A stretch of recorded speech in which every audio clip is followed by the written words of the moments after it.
2022-এর প্রাথমিক TET pass করা D.El.Ed ঐক্যমঞ্চের পক্ষ থেকে বিকাশ ভবনে ডেপুটেশন। তাদের দাবি অবিলম্বে প্রাথমিক 50,000 শূন্য পদে নিয়োগ করতে হবে। পাশাপাশি মুখ্যমন্ত্রী ঘোষণা করেছেন 10 লাখ শূন্য পদ আছে। তাদের দাবি 10 লক্ষ শূন্য পদ লাগবে না, শুধুমাত্র 50,000 শূন্য পদে নিয়োগ করলেই হবে। আমরা গত 2 বছর উত্তীর্ণ হয়ে 2022 প্রাথমিক টেট উত্তীর্ণরা দুয়ারে দুয়ারে, কখনো নবান্ন অভিযান, কখনো বিকাশ ভবন অভিযান, কখনো এপিসি ভবন অভিযান, কখনো কালীঘাট অভিযান, শুধুমাত্র একটাই কারণ, মুখ্যমন্ত্রীর দৃষ্টি আকর্ষণ। মুখ্যমন্ত্রীর দৃষ্টি আকর্ষণের জন্য যে আপনারা জানেন 26 তারিখে যে ঐতিহাসিক মিছিল আমরা শিয়ালদা টু ধর্মতলা করে দেখালাম।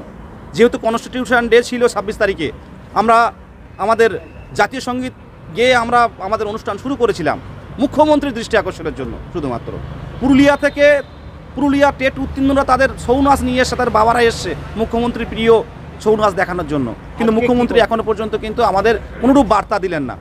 আজকে আমরা 2022 প্রাথমিক টেট উত্তীর্ণরা প্রশাসনের সাথে সহযোগিতা করে আমরা একটা ডেপুটেশন কর্মসূচি করতে এসেছি।